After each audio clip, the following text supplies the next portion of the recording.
Hello बच्चों, नमस्ते, good evening. बच्चों इस वीडियो में हम प्रूव करते हैं कि 5-√3 इरेशनल नंबर है। हमने प्रूव करना है ये कि 5-√3 इरेशनल है। तो हम इसको कैसे प्रूव करेंगे? प्रूव बाय कॉन्ट्रडिक्शन, यानी कि कॉन्ट्रडिक्शन वाले मेथड से। यानी कि हम कुछ मान लेंगे, बिल्कुल इसका उल्टा मान लेंगे। इसको इरेशनल प्रूव करना है तो इसको रैशनल मान लेंगे। क्या मान लेंगे? इसको इरेशनल प्रूव करना है तो इसको रैशनल मान लेंगे और अपनी बात गलत साबित कर देंगे। बाद में क्या अपनी बात को गलत साबित कर देंगे और फिर हमने कह देंगे कि हमने गलत मान लिया था कि ये रैशनल है, ये तो एक्चुअली इरेशनल है। देखो कैसे। अच्छा, हमने इसको रैशनल मान लिया, प्रूव बाय कॉन्ट्रडिक्शन। मान लो इसको हमने जो है लेट हमने मान लिया कि रैशनल है, यानी कि इसे बटे वाली संख्या में लिखा जा सकता है। ए और बी यहाँ पर कोई नंबर है, कोई भी नंबर है, 18, 20, कुछ भी, वटेवर कुछ भी, तो ये इंटीजर्स हैं। क्या ये? तो ये पी अपॉन की फॉर्म में लिखा जा सकता है बटे वाले। इसमें जब आपने कह दिया रैशनल तो रैशनल इसको मान लिया आपने, तो ये पी अपॉन की फॉर्म में लिखा जा सकता है। और पी यहाँ पर न्यूमरेटर और डी यानी कि इसे पी अपॉन की फॉर्म में लिखा जा सकता है। पी न्यूमरेटर, क्यू डिनोमिनेटर, लेकिन क्यू 0 नहीं हो सकता। तो यहाँ पर पी का काम क्या कर रहा है? ए, और क्यू का काम कर रहा है बी यहाँ पर। और सोच कर देखो, अगर इनके अंदर कुछ कॉमन फैक्टर है, इसमें कुछ कॉमन फैक्टर है, यानी अपॉन में आपने माना इनको, ठीक है ना, इस नंबर को रैशनल मान करके आपने ए अपॉन बी कोई पी अपॉन की फॉर्म में बटे वाले सब नंबर में अपॉन वाले नंबर में आपने रख दिया। तो सोच कर देखो, जैसे इनमें कुछ कॉमन फैक्टर है, जैसे 18 और 15 है, तो हमने क्या है, हमें पता है कि इनके अंदर कॉमन 18 को लिख दिया 3 × 6 और 15 को लिख 3 × 5। हमें पता है इसमें 3 कॉमन फैक्टर है। तो अगर कॉमन फैक्टर है तो हम इसको काट देते हैं। हमारे पास बता 6/5, यानी कि 6 और 5 दोनों के दोनों रैशनल नंबर है, सॉरी को प्राइम नंबर है। 6 और 5 वो तो रैशनल नंबर, ठीक है ना, है ही है, लेकिन 6 और 5 अब को प्राइम नंबर है, यानी कि 1 के अलावा इनमें कुछ भी कॉमन फैक्टर नहीं है। 1 के अलावा इनमें कुछ भी कॉमन फैक्टर नहीं है। 1 के अलावा इनमें कोई भी कॉमन फैक्टर नहीं है। इनका HCF 1 है। HCF 1 में को प्राइम नंबर क्या होते हैं? जो अपॉन में रखने पर कटते नहीं है। और आगे बिल्कुल सिंपल लैंग्वेज में अगर पूछे तो भाई को प्राइम नंबर कौन से होते हैं? जिन्हें अपॉन में रखते हैं तो वो कटते नहीं है, यानी कि उनका कॉमन फैक्टर सिर्फ 1 होता है, यानी कि HCF उनका 1 होता है, ठीक है। अच्छा, अब आगे हमारे पास तो यानी कि अगर कॉमन फैक्टर हो तो हमने कॉमन फैक्टर से काट दिया। अब हमारे पास ए और बी इस फॉर्म में बचे, को प्राइम हो गए। ए और बी क्या है? को प्राइम। 1 के अलावा कोई कॉमन फैक्टर नहीं है, ठीक है।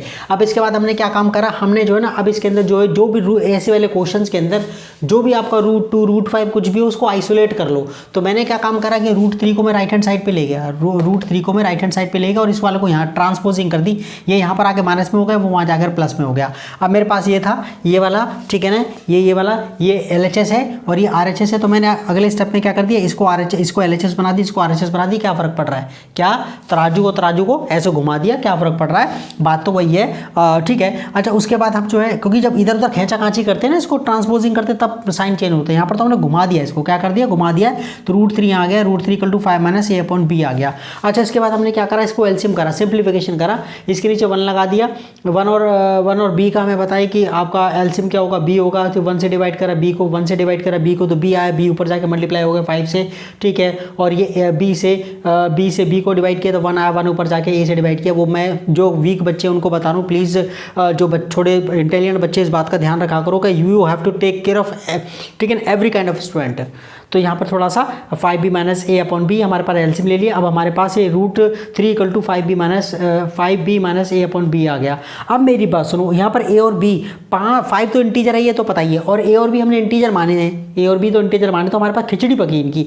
तो ये खिचड़ी पकी, तो ये खिचड़ी पक करके ना, ये जो आया इनका कॉम्बिनेशन जो भी हुआ, गिटर पिटर इनके में जो भी हुआ, तो ये एक रैशनल नंबर मिला है। क्या मिला? ये रैशनल नंबर मिला है। ये सोच कर देखो, यहाँ पर हमारे पास ये हमारे पास जो था वो 5 और b हमारे पास 6 है, b हमारे पास 6 है। तो हमने क्या लगा? 5 ये था और × 5 ये b हमारे पास 5, ये सॉरी a हमने 6 ले लिया। क्या ले लिया? इसमें 6/5, ठीक है। तो हमारे पास a ये रहा और b ये रहा, ठीक है। तो हमने क्या काम करा इसमें?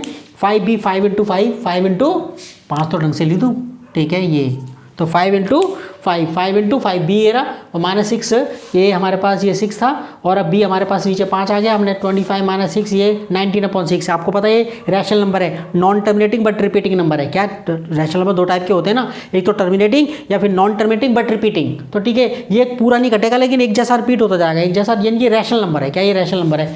तो आप कहोगे ओ ये जो खिचड़ी सी पकी है इंटीजर्स में आपस में खिचड़ी सी पकी है, ये तो रैशनल नंबर बन गया।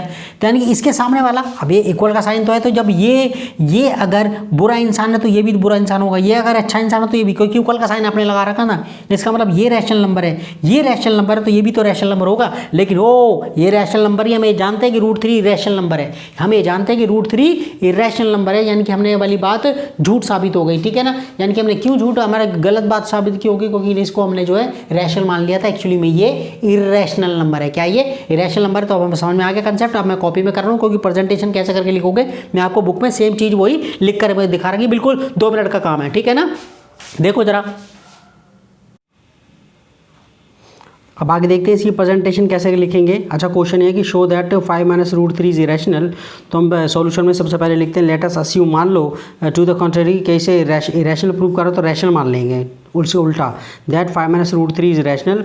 सो लिखो या दैट लिखो, इज यानी कि we can find integers a and b. जब ये रैशनल है तो ए और बी 2 इंटीजर्स ढूंढ सकते हैं कि ताकि 5 - √3 = a/b में लिखा जा सके, यानी कि इसे अपॉन में शो करा जा सके, यानी कि देश ये पूरा नंबर जो है रैशनल माना है तो a/b फॉर्म में लिखा जा सकता है, a/b फॉर्म में लिखा जा सकता है। और आगे कह रहा है कि अगर सपोज ए एंड बी है वो कॉमन फैक्टर आ जाता है 1, यानी कि ए और बी में अगर कॉमन फैक्टर है, जैसे 18 और 15 का एग्जांपल लिया था कि अगर इसमें उस कॉमन फैक्टर है तो उस कॉमन फैक्टर से डिवाइड कर देंगे, then we can divide by the common factor and assume that, और फिर ये मान लेते हैं कि ए और बी को प्राइम है, ए और बी जैसे 6 और 5 आ गए थे, ठीक है ना, तो यानी कि ये को प्राइम है। सो 5 - √3 = a/b, ठीक है। उसके बाद अब क्या काम करना है कि अगले स्टेप में हमने जो है ना √3 को आइसोलेट करना है, यानी कि ये इसको यहाँ लेकर आए, इसको √3 को वहाँ ले गए तो माइनस में हो गया, a - b left hand side पर आया, √3 पॉजिटिव राइट हैंड साइड पे गया तो पॉजिटिव होगा, साइन चेंज हो गया उसका। अब मैंने इसको घुमा दिया, ठीक है ना, इसको घुमा दिया तो √3 = 5 - ab, यहाँ पर साइन चेंज नहीं होंगे, बस ये घूम गया है इसके अंदर, √3 = 5 - a/b। अब इसके अंदर सिंप्लीफिकेशन करा है, अब इसके अंदर सिंप्लीफिकेशन करा, अब इसके अंदर जो है इसमें जो है √3 = 5 - a/b, यहाँ पर नीचे 1 लगा दिया है, और उसके बाद हमने एलसीएम ले लिया इसका, क्या ले लिया, एलसीएम लिया। एलसीएम लेने के बाद हमें √3 = 5b - a/b आ गया। अब एक्चुअली ये 5 तो इंटीजर है, ये तो साफ दिख रहा है नंबर है, और यहाँ पर आपका b और a और ये b अपॉन में जो आ रहा है ये सारे के सारे इंटीजर्स हैं। क्या ये इंटीजर्स हो, तो इंटीजर्स की जब खिचड़ी पकती है तो रैशनल नंबर ही बनता है, ध्यान रहेगा बच्चों।